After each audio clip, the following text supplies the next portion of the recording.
I want to welcome up this gentleman who is the founding partner at Graver Law Group.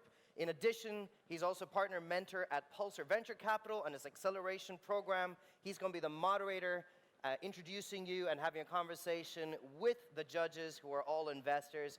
Please put your hands together for Leonard.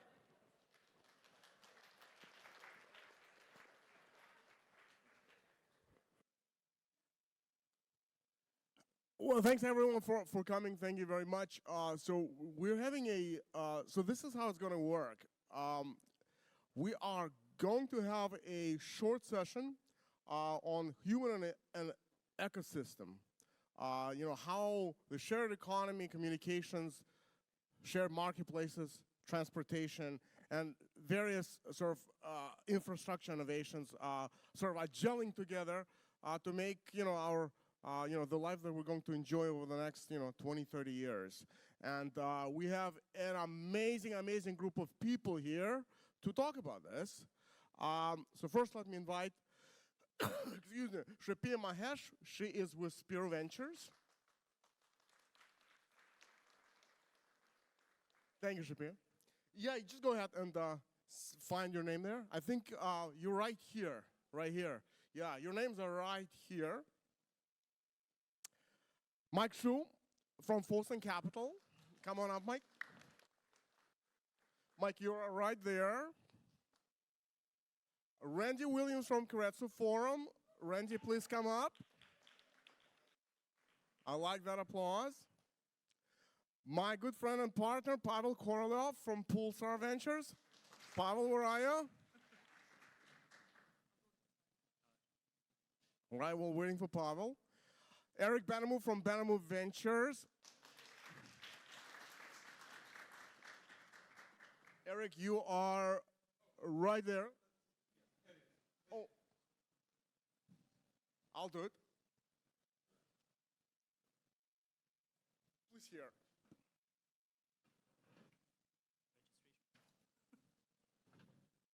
Jim Smith from More Davido Ventures.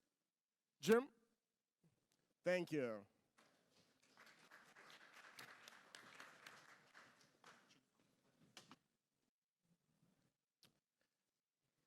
And Ravi Mulugo from UL Ventures. Ravi, please come up. Oh, there's Pavel. Pavel, please sit right here.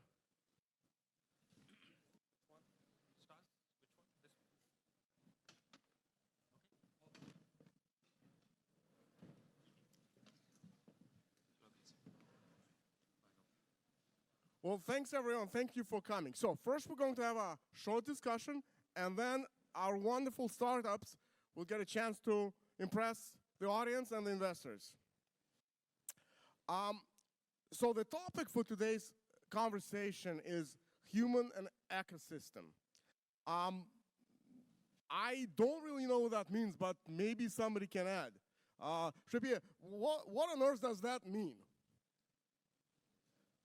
So for us, it means the interaction of people and technology, and everything that you have up there, I think, is that intersection of that. So, as a brief introduction, at Sparrow Ventures, we say we invest in the things that make life worth living, well-being, work and purpose, and human connection.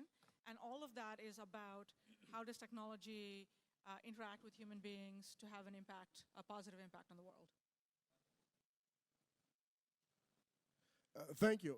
Let me do this. Let me ask each one of you. So when you think about human and ecosystem and shared economy, which company, give me like 2 companies which you think are sort of dominating the industry and you believe are going to be the most successful?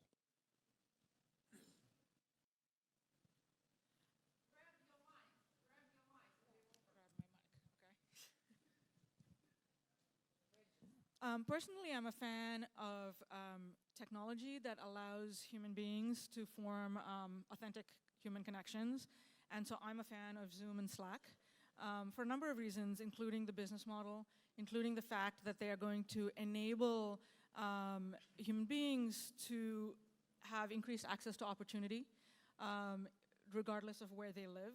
And so to me, those are the kinds of companies that I find very interesting. Mike?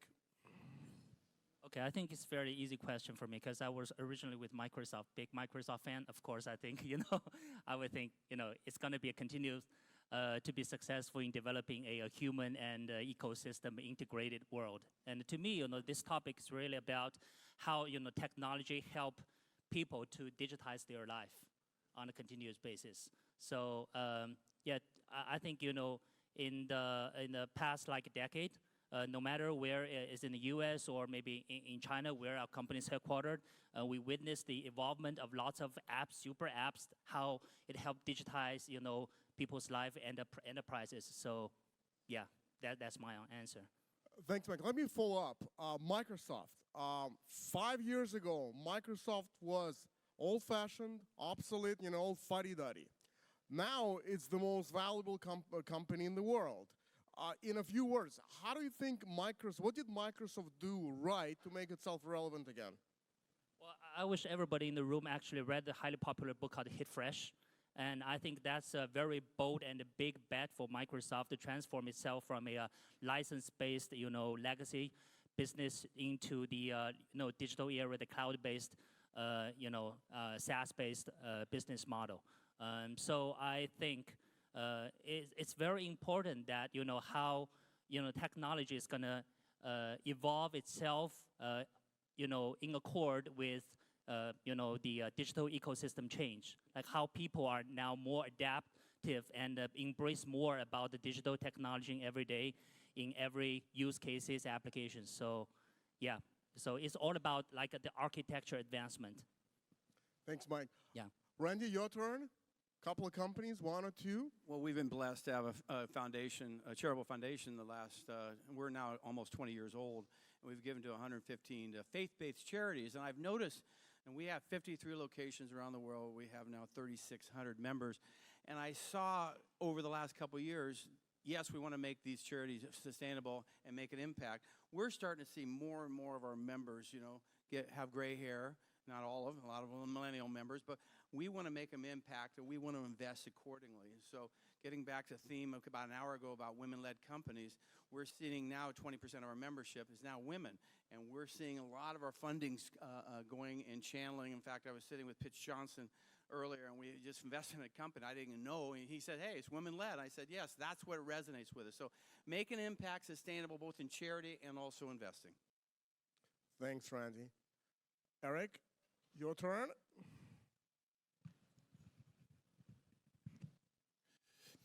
So our firm, BGV, does not focus on consumer businesses. So whenever you think about shared economy, most people would think about ride-sharing companies or companies like Airbnb.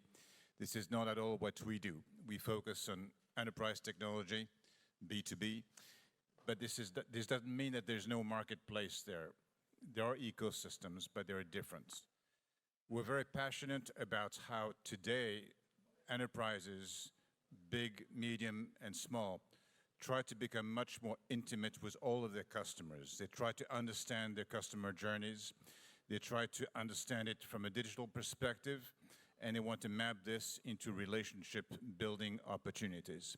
So for us, these are very, very vibrant ecosystems, particularly since today, when you consume a product, you no longer just buy it and move away. You subscribe to it, and this is the beginning of a long-term relationship, and it has to be healthy if the subscription is to be renewed. So this creates an opportunity to really understand relationship ecosystems, and a large part of our portfolio, probably a third to 40%, is totally focused on customer engagements, digitizing the customer journey, and creating relationship opportunities. Thank you, Eric. So, Pavel, question for you. Zoom or Slack? Slack. Slack. Uber or Lyft? Uber. Ravi, your turn. Yeah. So I want to talk about, my company, probably this is the most relevant one, human and ecosystems, because UL stands for Underwriters Laboratories. It's a safety standards organization. We've been helping customers and vendors, manufacturers, build safer products.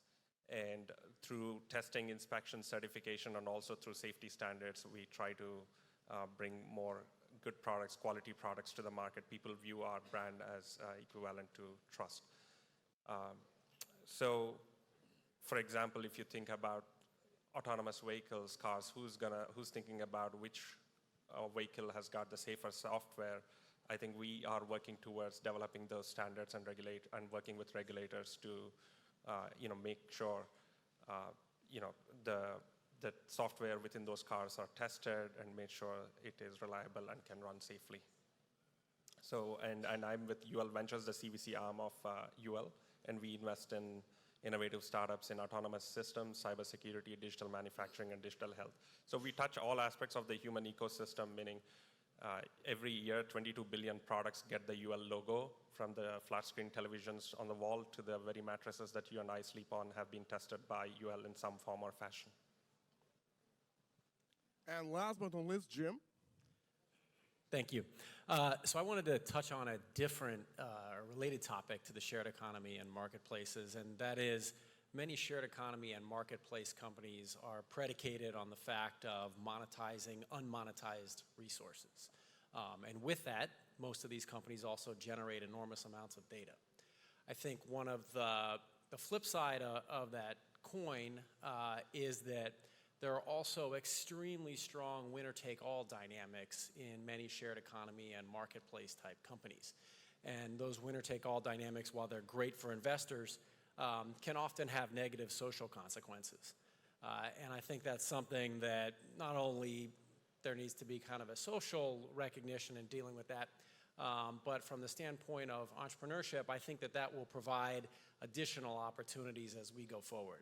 That is a generation of companies that will actually be serving either those individuals, those corporations that have been on the wrong side of those winner-take-all dynamics. And I think that you'll see a new crop of companies over the next 5 years that will address some of these social ills that many of the shared economy or marketplace companies unintentionally have introduced into society. Jim, thank you very much. You actually segued into my next question, so thank you. Challenges. You've all seen that Uber and Lyft IPOs aren't doing as well as everybody expected. Recently, a Facebook co-founder called for the breakup of the social media conglomerates. So just briefly, what do you guys think are the challenges, the main challenges that are facing the human and ecosystem the next 5 to 10 years? And I'm not going to call on you, just if you have something to add, please go ahead. Shapir? Yeah, so, I do think that when technology is so pervasive, in the sense that we now have a technology company that has over 2 billion users. It's never been true in history before. I do think there comes a certain responsibility with that level of scale and scope. And I believe from a product perspective, technology companies need to be more cognizant of their responsibility. They need to think about product as product stewardship and not just product management, which I think we have let go for a while. I used to run product at eBay, and so it was a very conscious decision on a day-to-day basis. Like, what are the negative implications of what we're rolling out? And I think speed has overtaken some of the caution that should come into tech companies. And as I think about the role and responsibility, I do think tech needs to step up and lead, otherwise we will be regulated. And so the question of whether a company should own the largest social platform, as well as the largest photo platform, as well as the largest messaging platform, is a real question. And while I think tech's perspective on this, or investors' perspectives on this, should be with not having that much of concentration of power, right? Because startups need the ability to grow and thrive. The breakup of AT&T actually led to more innovation. And so when a Facebook owns all Facebook, Instagram, and WhatsApp, and they're sharing data across those 3 platforms, it will actually reduce innovation. And as a startup investor, I care deeply about that. I care that a company can come up and, that Instagram could come up today and change the world. It should be possible. And it's no longer possible in a world where a company has 2.2 billion users. So, I do think we need to take a more rational look at it as tech investors. Thank you. So let me just ask this, yes or no. Should Facebook, Google be broken up? Mike, what's your thinking? Well, I think it really depends on different different markets. Because as a Fosun International, as a cross-border investment conglomerate, we have investment activities in over 40 countries, and as I observed the characteristics in different countries, I think no matter the giant players like Facebook or Google, and also those emerging unicorns, they're actually facing different level of challenges. Like in US, there has been lots of buzzes around the trade-off between consumer or user convenience with data privacy, right? While in China, we're actually even facing a lot about how enterprise will become even more digitized to catch up the paces of the consumer digitization. While in India, then people know that they are still working very hard on at the infrastructure level, right? So I think there is no definite answers on whether we should break up these giant players. It really depends on how the giant players can work together with the small and the middle enterprises to build an integrated ecosystem and provide more seamless user experience. So far I have one yes and one no. Yeah. Well, it's a complicated question, but 2 years ago at Microsoft, I invited Astro Teller, head of Google X, on stage for half an hour kind of fireside chat, and he said then that we're breaking up. He didn't say it quite like that, but obviously Google X is creating so many, obviously, spin-offs. And so I would say, yes, that is happening. We'll see Facebook maybe in maybe 25 different iterations next couple of years, different profit centers, so to speak. And all of us out here in your companies, you're probably spinning things off. We already spun. I have Kretzer Capital, which is a family of funds. We have 7 different funds from blockchain to real estate tech. That's a spin-off or affiliation of my company. So it's happening. Thank you, Randy. So, can I add a point? yes, go ahead, Mike. Yeah, just from an innovation perspective, I think it's always maybe more, I think it's going to be an advancement that, these giant players can maybe break up at a certain level to encourage innovation. Because I'm from corporate, I know how many innovations actually were killed in the middle of the way before they become from great ideation to success. Yeah. Awesome, thanks. Okay. 2 yes, 1 maybe. Anybody else? Jim? Well, I'll say no, and it doesn't really matter. And my thinking is as follows, that a lot of the investments and a lot of the successful companies over the last 5 to 10 years have been predicated on getting to more information, more certainty. Meaning when you're going to go, let's say, we'll take the lending business. When you're going to go take out a loan, are you getting the best loan? When you're a lender, are you lending to someone who is the most creditworthy lender? But what's missing in a lot of these businesses, or what's being stamped out, is the value of uncertainty. The fact of uncertainty in the medical insurance business is what makes insurance viable. If you knew who was going to be sick and who was not going to be sick, well, insurers would insure everybody who was not going to be sick, and everyone else would be left out in the cold there. So I think what the generation to come of startups, and the thing that will eventually diminish some of the issues that have surrounded, for example, news reporting around Google and Facebook, is the next generation of companies will be capturing not on predictability, but on capturing on the value of uncertainty. So I think that's the ultimate kind of answer to some of the problems that we face today. Thanks. Eric, would you like to add something? I just want to respond more directly to the question about the challenges that you raised. Yes, yes. In my view, the 2 biggest challenges we face in the years ahead, they've been raised before. Creating an intelligent regulation about data privacy.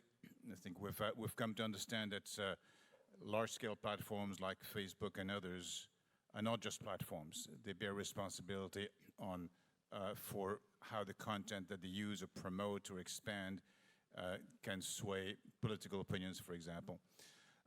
So clearly, we're just at the beginning of a conversation on data privacy. There's been regulation in Europe, there's regulation in California, but it's only the very tip of the iceberg. We have to have a much broader conversation, and many of our legislators are not quite equipped to have this conversation, but in the next few years, we're going to have to make this front and center.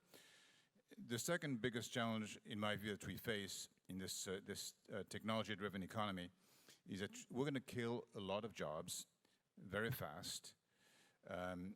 There's a famous bestseller and writer and historian, Yuval Harari, that describes the emergence of the useless class. So a large number of people do not have the skills, nor do they have the opportunity to retool these skills to be able to have relevant jobs in the new economy. And we have not come to grips with the fact that these people will grow in numbers. The fact that we have record low unemployment today prevents us from thinking 10 years, 20, 30 years ahead, where these numbers could change dramatically. And I think we've not had a conversation about this, but I think it's going to be upon us within a few years. Thank you. Yeah. Anybody else? Ravi? Maybe I would echo Eric's comments. Privacy and security is important when these large organizations have so much power in controlling content. They can create news, and it can create so many issues in terms of fake news and how to regulate and what kind of content is being shared. How do they affect people's views and opinions? And because this shapes the mindset of people and ultimately could create new governments or ruin governments. So I think there needs to be some kind of regulatory body overseeing this, just like financial industry. Thank you. And last question to Pavel. So Facebook, break it up, yes or no? I don't know. But I Thank think you. it's no. Well, thank you very much, everyone. Very valuable insights. I know that we have the startups ready to start pitching now. So I thank you very much. I don't think you need to move. You need to be Stay right here. right, Don't because go you'll be anywhere. judging the startups. But I think this portion of the presentation is over again. Thank you very much. Thanks very much, guys. Thanks, Leonard. All right. You can go that way. Thank you, thank you. Okay, ladies and gentlemen, if you are ready to hear some pitches, clap one time. One time. Come on, instructions, one time. If you're an entrepreneur in the house, clap 2 times. If you're an investor in the house, clap 3 times. If you're tired of clapping, don't clap. Perfect. Excellent. Let's get started right away. We have got some 1-minute pitches, and then we're going to go to 5-minute pitches. Judges, you can relax for this part. You do not have to judge the 1-minute pitches. But first up, a man who's been nervously in the corner practicing his speeches. Please put your hands together for Ildar from Amixer. I'm going to stand with you. You've got 1 minute, not 5 minutes on the clock. Nice try. Whew. You were like, I got 5 minutes. Here we go. 1 minute starting right now. Hello, I'm Ildar, CTO of Amixer. Today, pretty much every business has an online presence to interact with their customers, and incidents continuously happen on IT infrastructure. Amixer is a DevOps tool to detect those incidents and engage with the correct person. Today, pretty much all the systems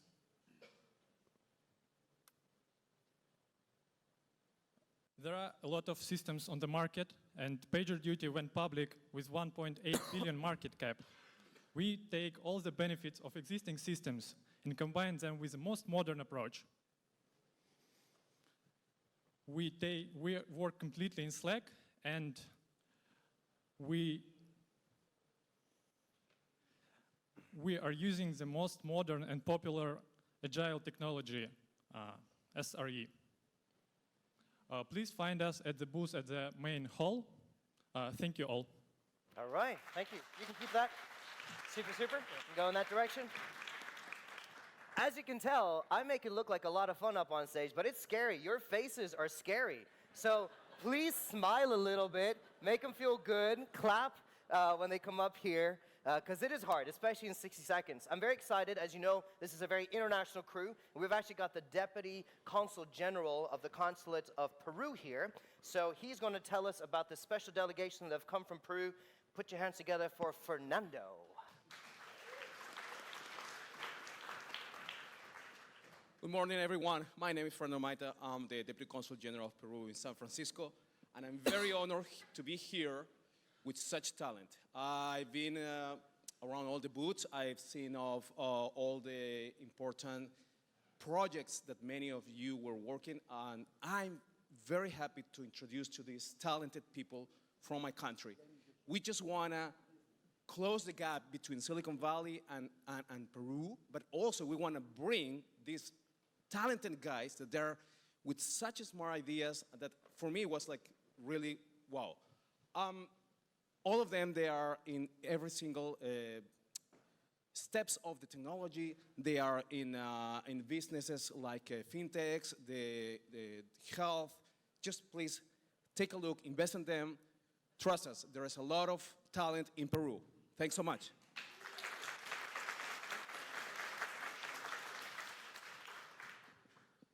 All right, you've All right. got 60-second pitches. 60 seconds. We start with Patrick Wakeham from Apurata.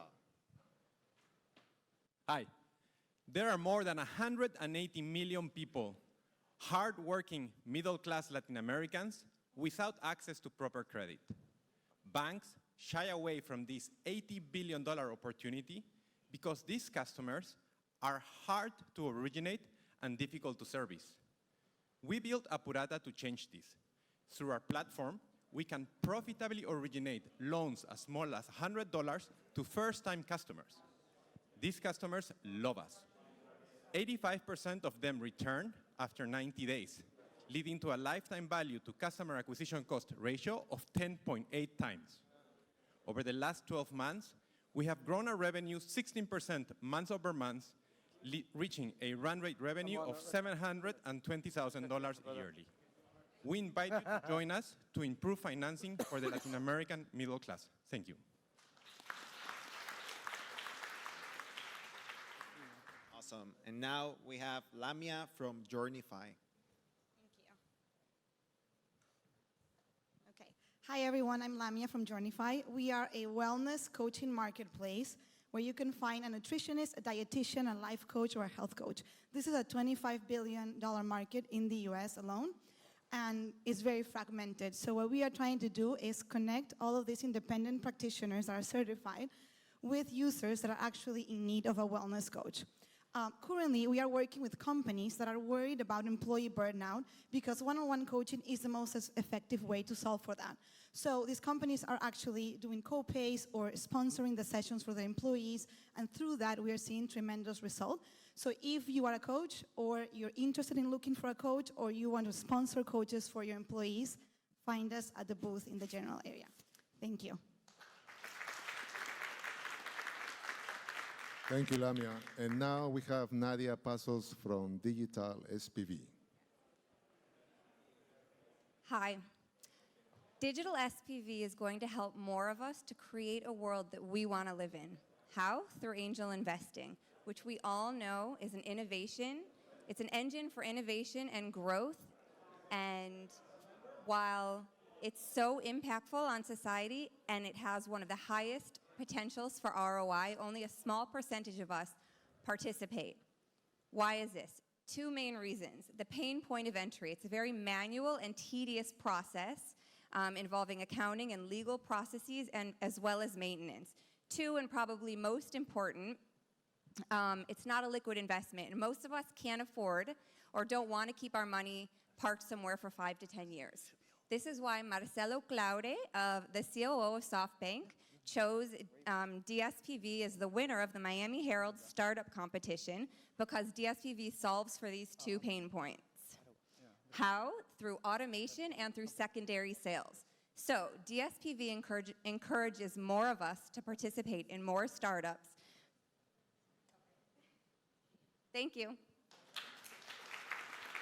Thank you, Nadia. So now we have Christian from Counter. Thank you, everyone. Yeah, Counter, we have developed a social cashback technology platform. Basically, it means we now have 3,000 online merchants in the US on this platform. We're in the live marketing beta.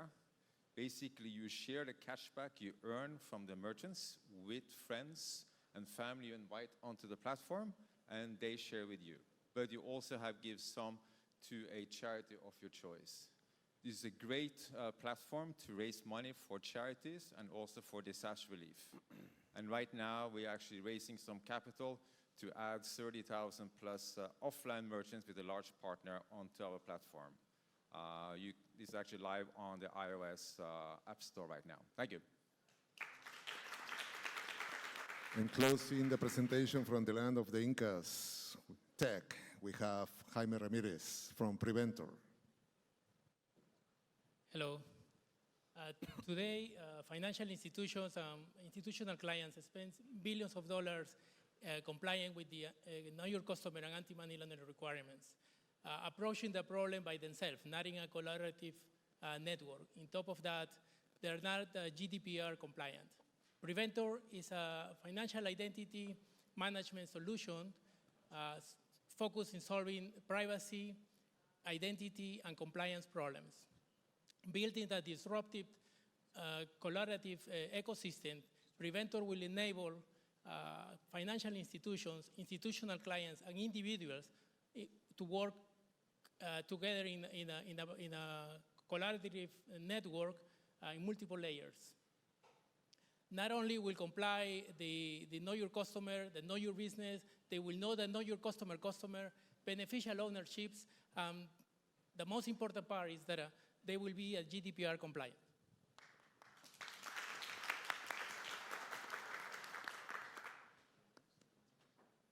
Thanks so much. Please take a look on those startups and invest on them. Thanks. Excellent. Thank you so much. Let's give them a hand as they go off. So, just so you guys know, these judges behind their fancy computers have a couple things they have to grade against. It's the same for you guys on your piece of paper. So please grade it after every pitch. As much as you're relying on your brain, you will forget the pitches after the second and third and the fourth. So please do it as soon as you finish hearing the pitch. There's a couple things like barriers to entry, the competition, the team, the usual criteria that you'd expect. For the rest of you, feel free to play along as well. You've got money that you're welcome to give these guys. So, during the lunch break or something, go to a startup and say, hey, I want to invest in you. This does matter to them because we're going to give a special audience award to the ones that you guys choose.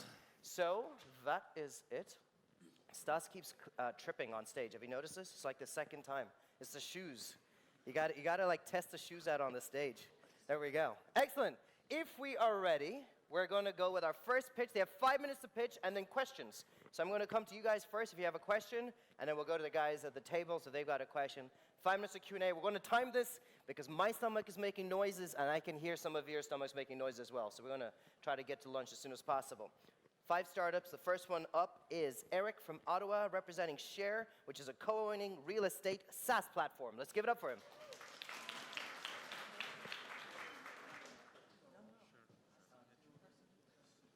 Thank you, guys. Thank you for the introduction. So my name is Eric Shabil, and I'm CEO and founder of Share.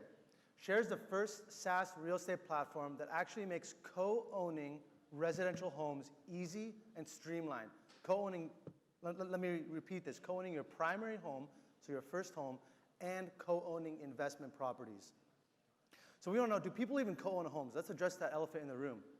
I mean, that seems kind of weird. Don't you have to be married to do so? No, actually. There's been 30% increase between 2005 and 2015 in co-owning homes with non-relatives. In fact, between LA, San Francisco, New York City, and Seattle alone, there's 650,000 co-owned homes with non-relatives. In fact, actually, there's almost 32% of adults over the age of 18 all live in a shared household. So if people are doing it, why is it not more popular? Really, it's because who to co-own with? I mean, you only have so many friends. Maybe some of you are a little more popular than I am, but it's difficult to actually find someone, let alone your significant other, to co-own a home with. Then how to get out, right? What happens when you want to get out unilaterally and actually take your equity out? And of course, dealing with unqualified real estate professionals in the industry who don't know how to represent co-borrowers in the right capacity. And that's exactly why we invented Share, an all-in-one real estate SaaS platform for people to actually access resources, have all of our legal contracts in place, You can actually build your own personal network. So if you're living in New York and you want to actually co-own with someone in Los Angeles, here you can actually meet someone to do so. Each agent is individually vetted, and we provide flexible ways to actually exit out and take your equity out. So here's a quick snippet of our integrated map showing co-borrower locations, some of our social networking features. And of course, our share scale, which is very unique to Share. What that allows users to do is actually decide what is more important to them in their matches, either similar personalities or similar financials. So here are the 5 flexible exits that users only need to do. They come back on our platform, select any of the 5, and we can get their equity out within a 30-day period. So how does this look like on a micro scale? First, a user subscribes through any of our marketing campaigns, either Instagram, Facebook, anything of the like. They're then pre-approved for a soft credit from a soft credit inquiry. Then we have the option for them to actually complete a personality test. If people already know each other and want to co-own a home, why make them do a personality test? So this gives them an opportunity to meet and cultivate that relationship. They're then pre-approved, their matches are found, and then those users get to decide who they want to co-own a home with. Then they opt out, and they repeat that cycle with those same relationships built. So here are a few of our strategic relationships that we already have developed and working with today. In terms of our competitive advantage, we are first to market. No one else is doing this. We have over 150 brandable domains. That means if you type in right now, coborrow.com, shareinvestmentproperties.com, that's going to be directing you towards one thing. That's downloading Share. Market fit and rent control could not be at a better time. Prop 10 was just on the legislature and almost passed in terms of rental control. In terms of our IP, our provisional patent has already been approved. We're going to non-provisional in October of this year. We conducted a freedom to operate search in February, and what we've concluded from our IP search is that there's no infringement to date. What our patent covers is a social co-owning real estate platform. Share the name is now a registered trademark that belongs to us in the software space. So here is a few of our competitors that you recognize. Zillow, obviously a big one. Cobuy and Unison, what they provide, Cobuy is one platform for people who already have that relationship to co-own a home. Unison, what they do is they provide half the mortgage up front, but you have to co-own with Unison. Share, however, is the only platform to do all of the above. So how we make money? On average, we make on $7,500 per transaction. We take 25% of the buyer's agent's gross commission. We then have Share Security, which is a default protection program paid by Mutual of Omaha right now to us for every time a co-owner opts in. And then, of course, sale of leads to real estate professionals. We have general advertisement and affiliate programs. These are through subscriptions. And then Shares Click, which is already generating us revenue right now. So our 5-year projection is just over $90 million. That's with our assumption that 1% of our users that are signing up at the rate today, 600 new users sign up daily, close escrow. Today, we were able to raise $140,000. What that's gotten us is get us 30,000 pre-enrolled users. Beta product is already developed. Users are downloading on the Android app now. We've closed co-owner deals. We're being featured on CBS, and we're generating revenue through Shares Click and sale of leads. Of course, no product is complete without a solid team. We provide our real estate background and software experience doing this. Our secondary team is shown here.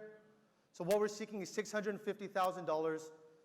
We already have plug and play committed on our round. What that's going to be used is towards cost of sales, marketing, and R&D. And let me leave you with these last few thoughts is that 9 out of 10 millennials want to own a home, but only 4.4% plan to do so this year. So let's get this 90% of people into home ownership and not wait 14 years to own a home. Thank you. Excellent. Well done. Woo. 5 minutes. This is one that I relate to tremendously as a millennial myself, so thank you for sharing this. Let's start with a question from the people up here. All right, right over there. All right, competition. We took a company public called Waypoint at Critz Forum. It was a 45X for us. Would there be any synergies? Obviously, BlackRock and Blackstone, they both invested, and then Starwood put $100 million. Would there be any synergies? They grew their portfolio of 17,000 homes. And do you know anything about Waypoint? Not Waypoint, but in terms of BlackRock, there could be synergies in terms of them buying out default. So the question is competitive landscape. Is it vast? A lot of competitors out there? No, not what we're doing now. No. Okay, what resources you need to grow your company?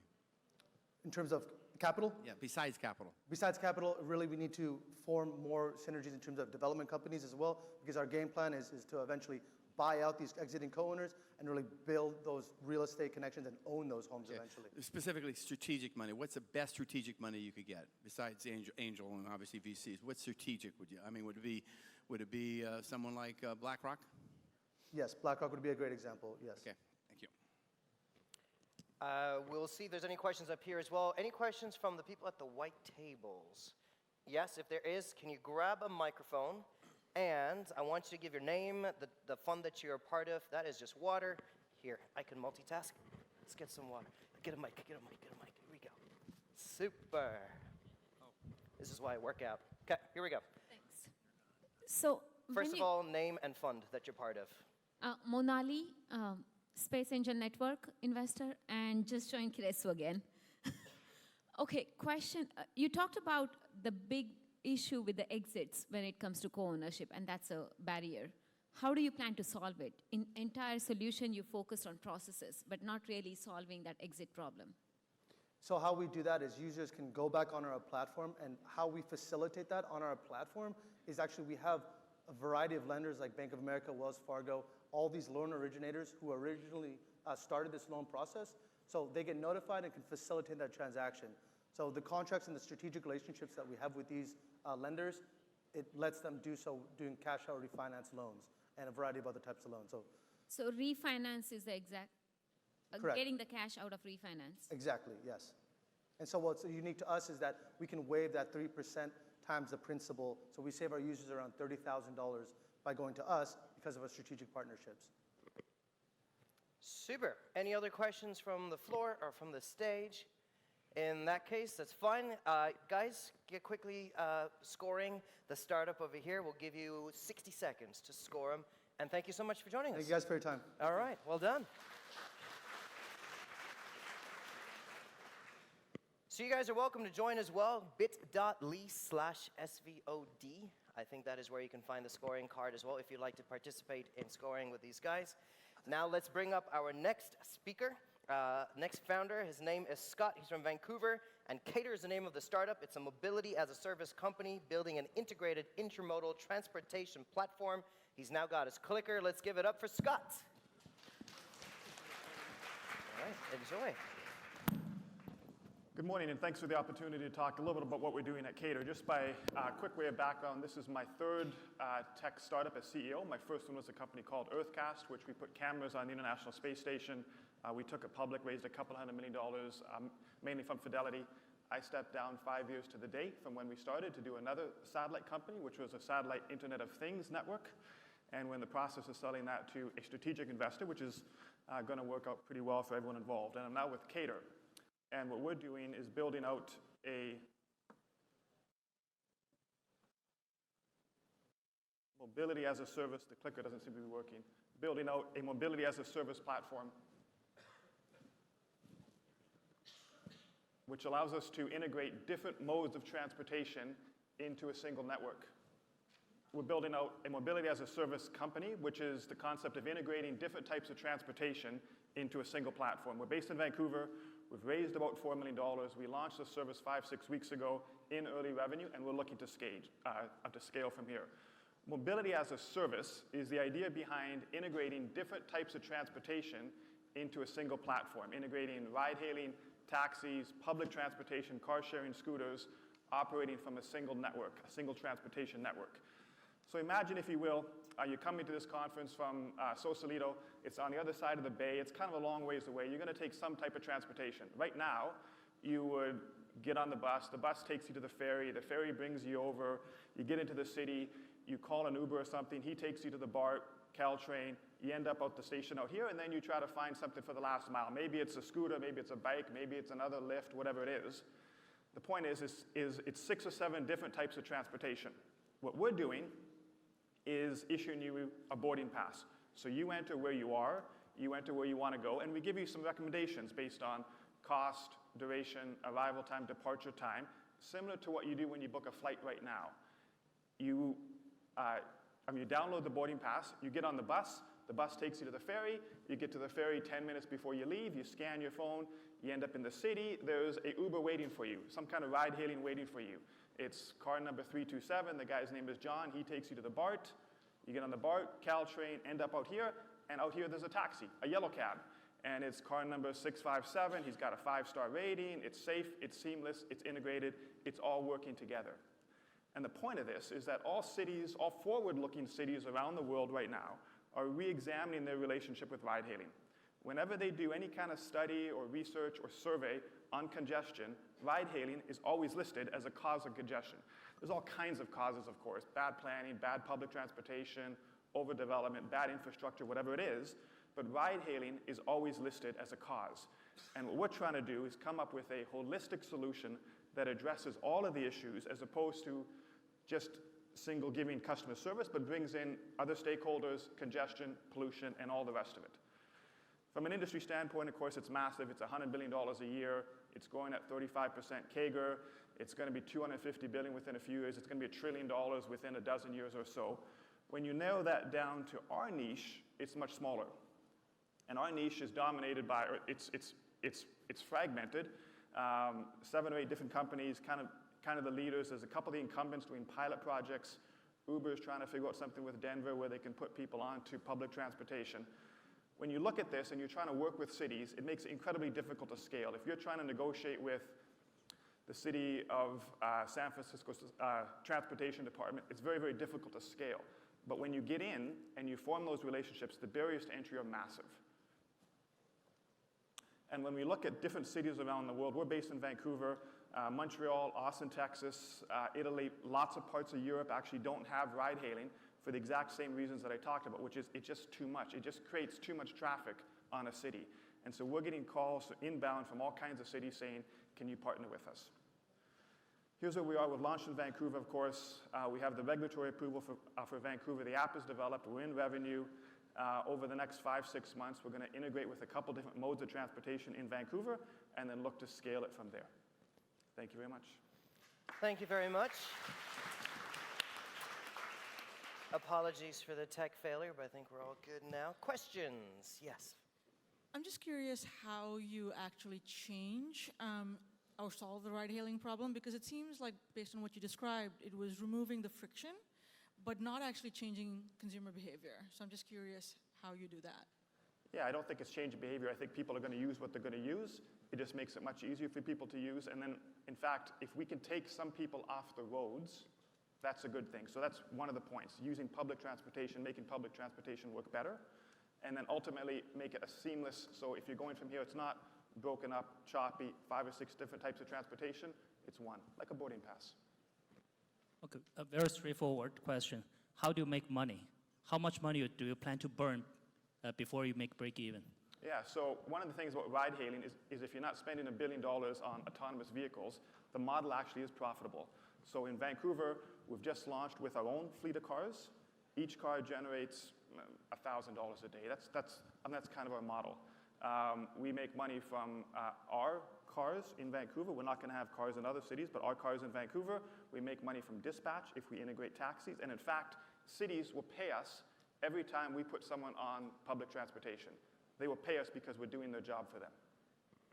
I'm going to come to you in a second. Let me quickly take a question over here. Can you give name, the fund that you're part of, and then the question? So Niall McSheffrey, Elements Ventures. Hi, Scott. Question about your technology. Can you tell me more about the money that's been invested and the technology behind what you're trying to do with the integrations? Yeah, so we've raised $4 million, as I mentioned. The entire app is built in-house. We've got about 40 developers who have built it. It's an app, and some of the back end is all internal hardware. Randy? Yeah, have we seen you in Vancouver? We have a chapter in Vancouver, and we'd love to fund you. I like what you're doing, and we could probably put you in cities around the country with all. Have we seen you? I don't think so. We haven't. We have not. Okay. Well, come on. Not yet. It's about to happen. Yeah. And so why would you buy vehicles? Why don't you figure out how to work with strategics on that?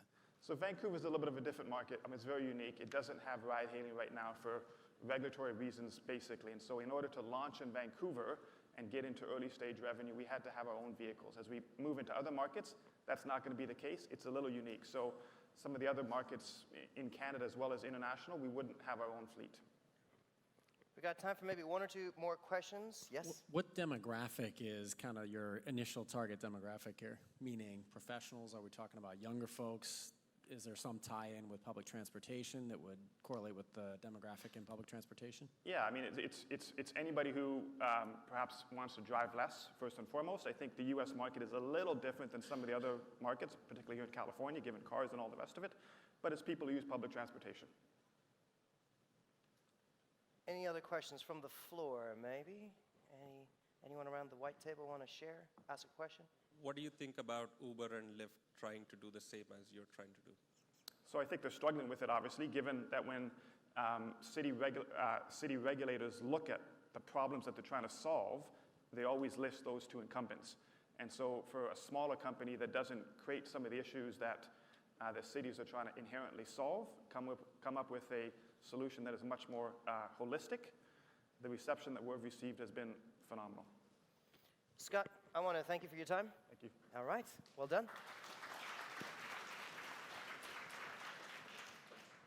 So while these guys quickly tally up their scores, I just want to remind you, hashtag SVOD2019. Feel free to share some of the ideas that you're hearing today with the world out there. You're the lucky few that get to be in the room with them, but I know there are people out there that want to know, what are these genius ideas that are being pitched today? So hashtag SVOD2019 to do that. Excellent. Next up, we are going to invite someone from the Bay Area itself. It's Greg. He's here to talk about Radio Gigabit, which is a supplier of advanced, innovative wireless communication technology. Let's give it up for him. Good morning. I'm honored to follow two Canadian guys, and hopefully my presentation will be exciting, but we'll see, right? I'm Greg Nemeth, and I'm CEO of Radio Gigabit, which is the wireless technology company. I'm here to talk about the 5G and how our company is planning to enable and accelerate rollout of the 5G. And 5G we'll be pronouncing many times, but let's do a couple of words about our company. It's founded 6 years ago. We have 74 employees, 65 of whom are very experienced radio engineers and programmers and mathematicians. We have a tradition of successful delivery of advanced wireless solutions to our customers. And our customers currently are OEMs, ODMs, system integrators, and service providers. So, but we're here to talk about 5G. 5G is a real game changer. It's not just a 4G or LTE on steroids with the faster speeds, greater data rates, so on and so forth, more spectrum, etc. 5G is a great game changer because it will bring about totally new applications, totally new use cases, even totally new industries. According to Qualcomm, 5G will be powering new economy, new elements of new economy worth $12 trillion by year 2035. It's not me, that's Qualcomm. So there is an international body called 3GPP that governs and drives the standards for the 5G, and they subdivide all possible use cases into 3 clusters. One is so-called enhanced mobile broadband. It's more or less familiar way of using the wireless technology, but with greater speeds for the HD video, AR, VR, and stuff like that. The second cluster is the massive machine type communication. This is the IoT, smart city, smart home. Different set of requirements, different set of standards, I should say. And the third cluster is ultra-reliable, low latency. Someone was talking about the self-driving autonomous cars. That's where it comes. It will be all powered by 5G. Our vision, and this brings our vision, that we are working to provide advanced wireless infrastructure technology to enable 5G, new use cases, new applications, and new industries. Little bit busy slide, but I need to show it to you in order to explain where we are and what we do. So right now we will look on the elements of 5G going from right to left. There is software and firmware that is embedded on silicon devices in the middle, okay? And silicon devices further are integrated into the equipment that builds up the network. Oh, sorry, okay. Um, my statement here is that for the physical layer, for new radios, for 5G radios, non-existent on the market right now. I know it's a little bit bold statement, and I will be very happy if someone would like to challenge me. Maybe we'll talk. Maybe I'll learn something new. That's where my company is focusing our efforts. We are the Phi guys, and we are going to build and roll out the solution for physical layer along with our partner, Xilinx. Okay, so that's animation. Let's skip this slide. It just shows that we're working right now on a very specific products for small cell baseband, millimeter wave baseband, etc. Market is huge. Market is ready to explode. And people expect that 5G will be scaling much faster, significantly faster than previous generations of technology. The competitive landscape, another bold statement, okay? Of course, there are people who are also working in that. My statement is that our solution is the most powerful and most flexible, and it will be a real enabler of this new wave and new era that is coming with 5G. Business, of course, we thought about how to monetize on our great product that we're building right now. We have a great team. Few words. The physical layer is a very tricky part. Okay, it's where waveform collides with the digital technology. It's very hard to find other team that matches our capability. 5G is a massive opportunity. It's ready to be launched. We are happy that we are in the core of this activity. We will ensure 5G's successful launch. We are Radio Gigabit, and we are here to disturb very explosive 5G landscape. Thank you.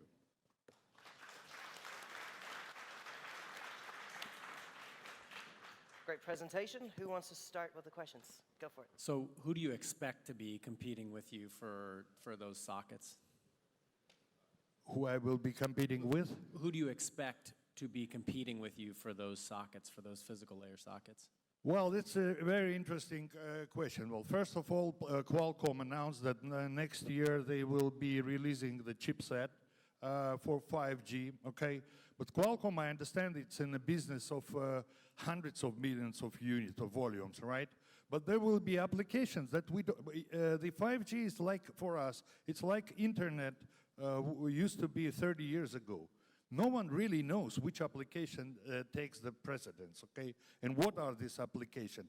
Who 30 years ago, if somebody would say that invest in the browser or search engine, we would be surprised, right? So we are the guys who are positioned, because we are on the programmable devices, that will be very flexible to adjust to coming needs. And what these needs will be, yes, there is a standard. But what exactly those needs will be, no one knows. Otherwise, he's a billionaire right now. A couple of questions here. Is your technology more optimized towards base stations or endpoints?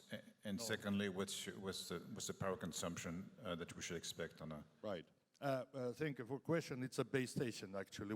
We're infrastructure. We are not on a handheld device. The power structure, well, it's a little bit technical. I will be happy to discuss if you are really interested outside. Question. So I don't understand what exactly the deliverables to your clients, and what kind of portrait are your immediately approachable clients? What are the... Who are you going to provide your products to?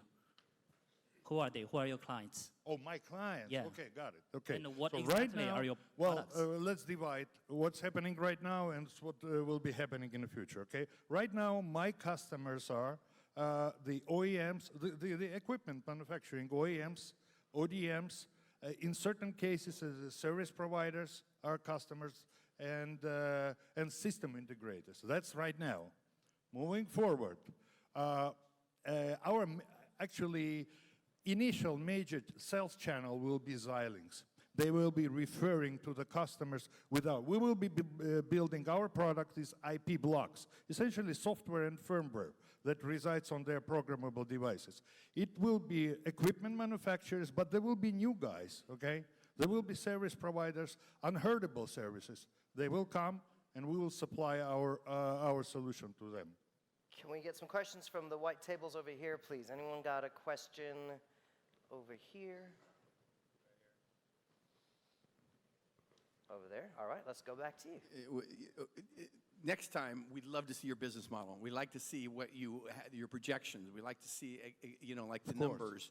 And, you gave us a great tutorial on the company, but we'd like to see execution. We'd like to see the fact that, getting back what the question was about OEMs and obviously the future clients, we need to see the hockey stick if there is one. Next time, you mean next year? Maybe we'll do it sooner than next year. Yeah. What do you think? I mean, your HR count, I mean, are you actually paying those, or those are, you have a lot of people on their slide. Are you actually paying I'm sorry, I flipped through that slide. We are cash positive right now.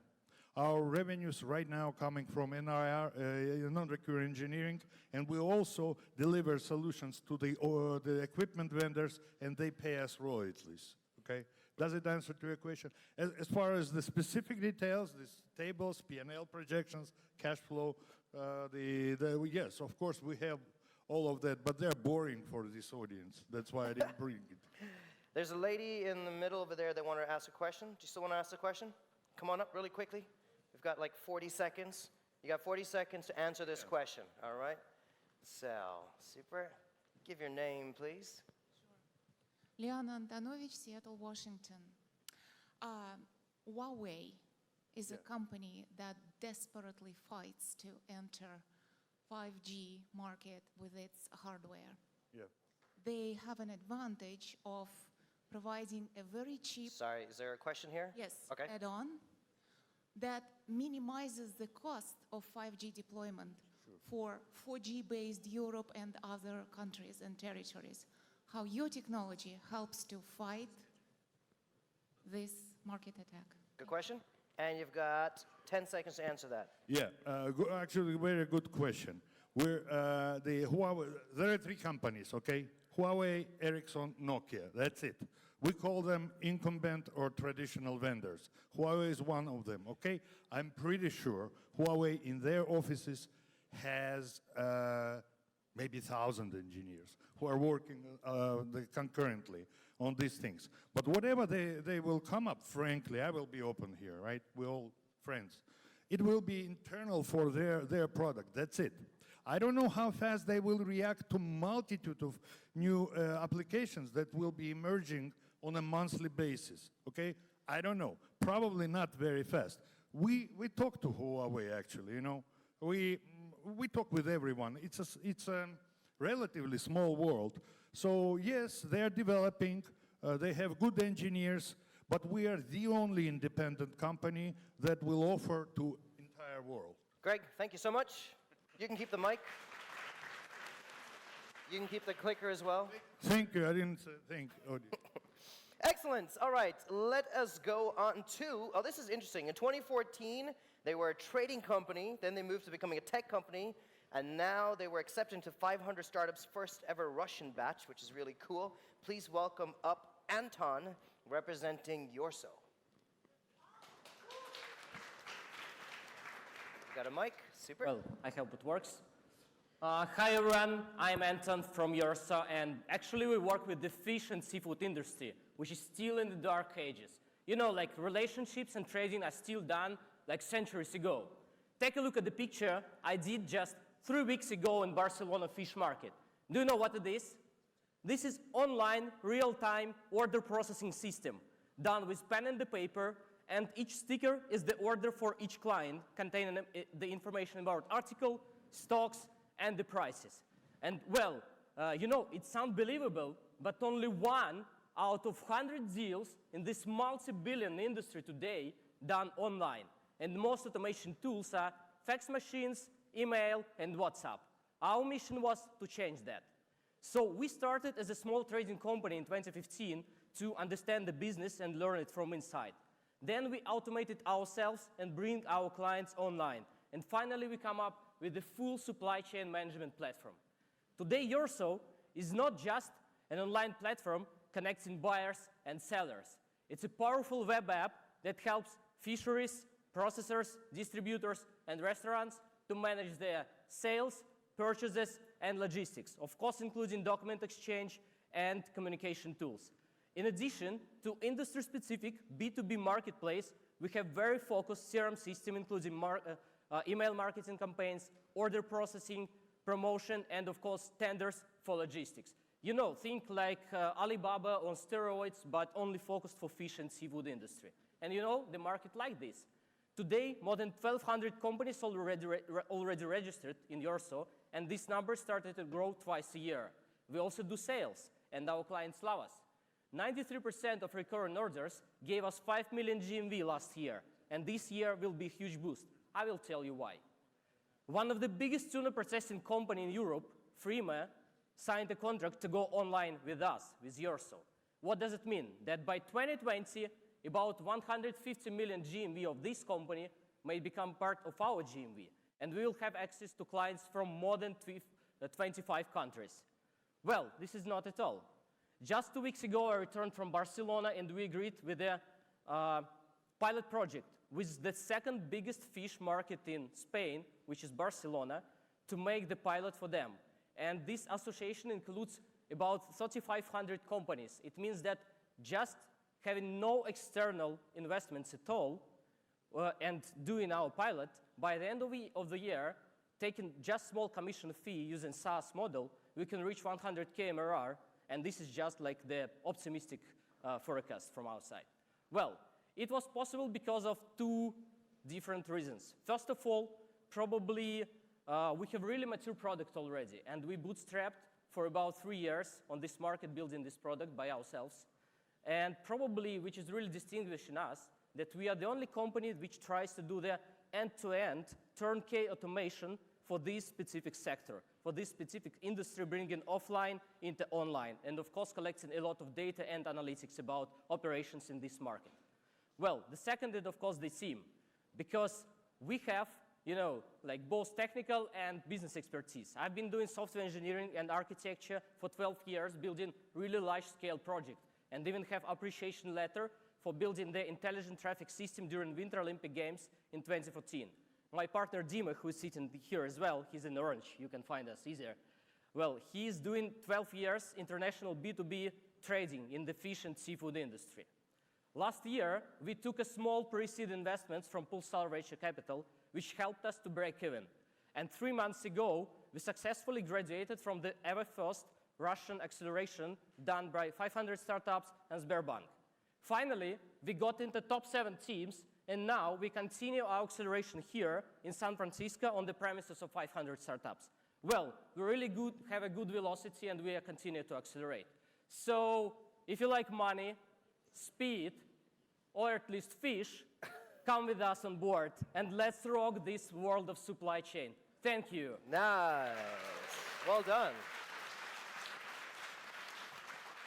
Power stance. It's all about the power stance. If you end with your hands high, you win. It's just the way it works. All right, who's got a question? Yes. So are the existing fish markets, are they friend or foe for you? Well, they're friends for us. And why is that? I would have presumed that your business would commoditize them. No. Well, not exactly. I mean that we don't compete with existing market. We bring efficiency to them, if I correctly understand your question. Yeah. Okay. That was, I use that analogy, friend to foe. That's a great question. So who is your competition now, and who are you going to disrupt? Well, our main competitors are people's mind. You know, like today, most of the people who make decisions in these industries are people above like 60, and they get used to pen and the papers and direct meetings. You know, like this market is all about relationships. But now the management is changing, and more young people come to kind of manage these companies. They want to find their mobile apps, they want to find their CRM tools, marketplaces, but they are not existing. We have really few competitors, but very strong in any part of the world, like in China, in France, in Canada, but they are not too much. So where is the initial market focus before you scale up to be global? Well, initially we started doing importing into Russian Federation from Morocco, Mauritania, Ecuador, Chile, Taiwan, and China. Now we're expanding into European market and completely focusing into Spain market. This is the first biggest market in the Europe. And also we try to establish connections here in US because it's absolutely new market for us. And probably one of the main purposes why we're here, we do the customer development of current industry here, trying to understand if our software perfectly fits the current regulation and current market needs. So how do you manage and integrate cross-border logistics? Excuse me, could you repeat the question? Like cross-border logistics, because your business seems like already is being in operation across different countries. Well, I probably didn't get the question. Because you said that you're helping the different markets to enhance the logistics efficiencies for fish and processing. Yes. So how do you manage different maybe companies on your platform in different markets? Well, first of all, we see whether we comply with the local regulation, because Russia, European Union, like China, US, all have regulations, some special requirements for compliance in this specific industry when they market the product. So we built the architecture for our platform that can fit and integrate with any ERP of each client on the premises. And basically, we try initially to think forward, to think in advance, to make the platform solution that finally will scale not only in the fish business, but then probably in 5 years will also come into fruits, vegetables, and meat. Any questions from these white tables over here? Investors, I want to give you a limelight as well. But the way to do that is to ask a question. Let's get this gentleman a mic, please. If you just give your name, the fund that you manage. Hi, Keith with Awake. Good presentation. Loved your energy. I need more orange in my wardrobe. I think everything was fantastic. I just want to understand unit economics. So what does it cost for you to bring on a customer? And then how much do you make on a per customer basis? And how that might change as you go from market to market? So I can start to formulate how you're going to get from 100,000 MRR to 1 million MRR to... It's a good question. Yeah, it's absolutely a perfect question. Basically, we have still two different business models. One is completely about old, tech-based trader. We do transactions, and we help companies to manage everything manually. We help to support and onboard them smoothly, from time to the platform. And in this case, the customer acquisition cost, it is very, very high. I mean that about 5 to 10K per customer, but just from 2 transactions, it pays off. For the second business model, which is SaaS-based, well, we have this pilot today building the app for the fish market, and the customer acquisition is very low because since this pilot for us costs in total about 40 to 50K, and it can bring us 3,500 companies. It means that the customer acquisition cost for all of these companies will be lower than 100K, and it will be pay off less than in 1 year if they just buy only 1 subscription license. So then we can just scale into different, Barcelona is just a starting point because each European port, and I believe that each US port works absolutely the same for the fish and frozen, for the fresh and frozen fish. And in both cases, just providing them the solution, we come into associations and cover a lot of companies working already there. Anton, that's super. Thank you so much. Thank you so much. All right, let's give Anton a hand. Have a nice day. What about red? Do you not want red in your wardrobe as well? Okay. We've got one more startup that's going to pitch. I don't know about you guys, but every so often I go on this thing on YouTube and I find the most odd things ever. And one is I found out that the Dubai police have an incredible fleet of Lamborghinis and McLarens because they got to catch all these millionaires in their fast cars. Well, this next startup actually has the Dubai police as their customer. It's our last startup that is pitching for this round. I hope you'll give it up real nice and loud for the founder of HoverSurf. It's Alex.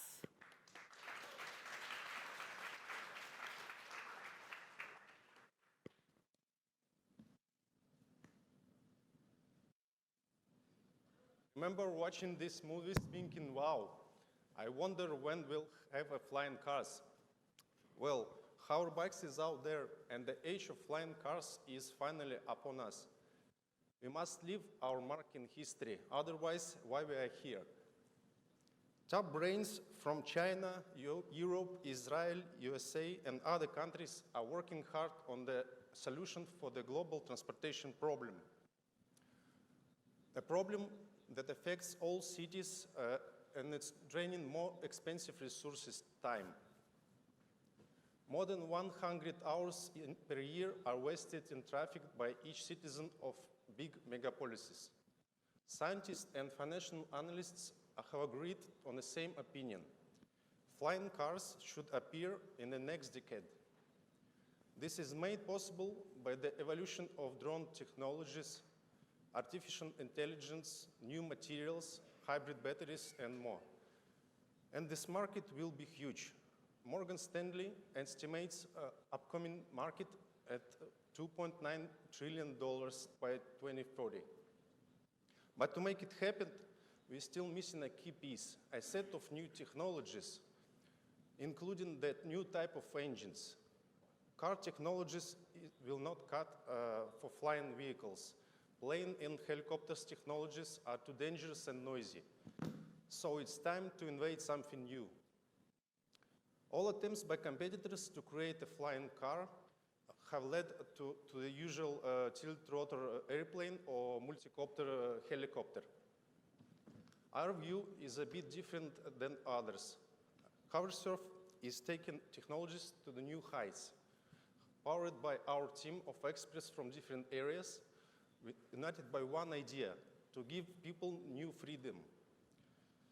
We are about the let all people take flight. We are the ones who already has the solutions for this market.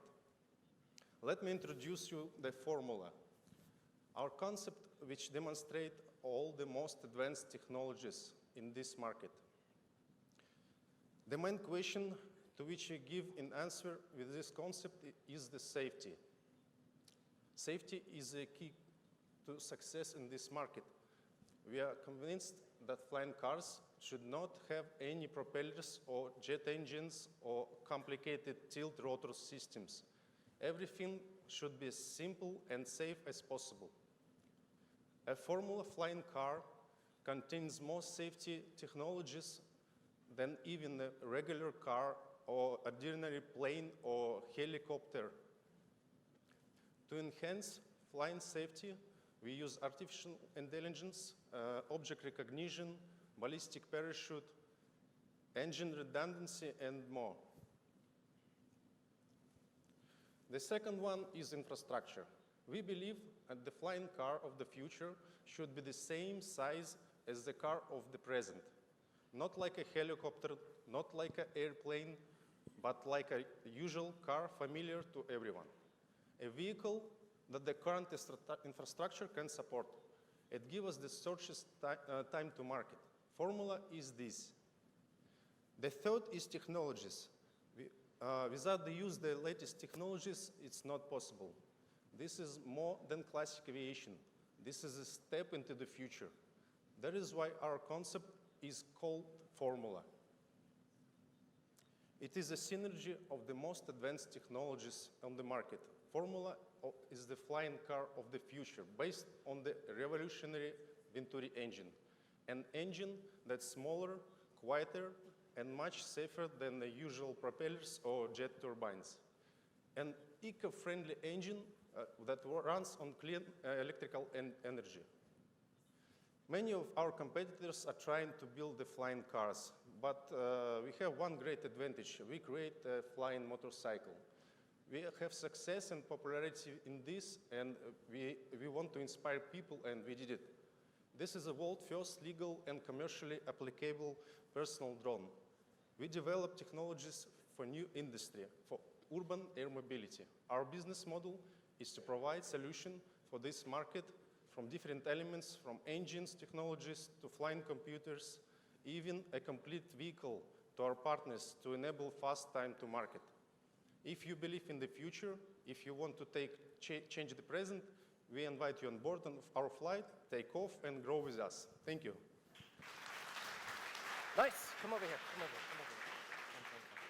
here. This is a nice crowd of people. They don't bite. All right, let's go. Yeah, we have a lot of IP expertise in the room, and so my first question, can you protect this? Of course, we have a great protection with the patents. It's our first goal to protect our ideas with the patents. Okay, would you like to go with this alone, or would you like to team up with, name one, Whammo or whoever? Excuse me? Who would you like to team up with? Who are you going to partner with the next couple of years? We have a talk with Yamaha, Honda, Hanwha Aerospace, Airbus. Airbus is interested in our Venturi engine. They want to use it in their concept, Vahana. Questions from the white tables before we go to you? Any questions over here? Because then we can get a mic to you. All right, can we get a mic in that direction? You can ask your question in the meanwhile. Are there any use cases that you imagine are kind of the initial use cases before we get to general use that might help you further vet the technology, safety, other related issues? Use cases, yes, for this. Of course, it's a future of transportation. We're talking about the new age of an evolution of humanity, and this is a solution for the transportation problem. But the question, though, is are there use cases before you get to general consumer adoption that you think might lead the market? For example, I think you had a police Yes, first example up responders there. market, police departments, rangers, and ambulance, and the customers who wants to have some very fast solutions without use the pilot, without risk to lose the helicopter, for example, or team of the pilot. It's good to use in mountains to save the guys from the mountains, to save the guys in the ocean, to help to bring some medicine and something like this. Excellent. We're going to go over here. Can you give your name, fund, please, and the question? Stu Soffer. I fly helicopters, so I love what you're doing. The risk you. I see is regulation. And there's no real regulation yet for this to survive. Comments? Yes, so FAA is very friendly for us. We have first in the world officially legalized hoverbike here, and they working very hard, and they have a special office in FAA who works with startups like us. And they believe in this idea also, and they want to have this solution in the future, and they work very close and they helpful. I think with regulation we will growing very fast. They will help us a lot. All right, question over there. Can we go name, fund, please, and the question? Hi, Maya Vardi Shoshani from the Bird Foundation. I was curious, where is your R&D? We have a program that funds innovation for Homeland Security and first responders. I can see the applications. If part of your R&D is in the US, I'd be happy to talk. Yes, yes. We have a part of R&D here in the US, in Watsonville Airport. We have a huge hangar there with laboratory and testing stands. So, and we make the certification also there for FAA. Thank you. Other questions from anyone on the floor? All right, let's go question. So, are you going to license this or build it by yourself, and what is the BOM cost of this vehicle? Yes, of course, we're going to license it because our business model is working with the partners, JV, with the huge factories. We don't going to build our factories ourselves. How much would it cost to build this one today? Excuse me? How much does it cost today? For us? Cost, price. Price? So for Dubai Police, for example, the cost of one hoverbike is $150,000, but right now I'm coming back from Dubai with a $5 million contract. It's including the hoverbike, the new version of hoverbike, and flying car formula and technical support. You're thinking of buying one, aren't you?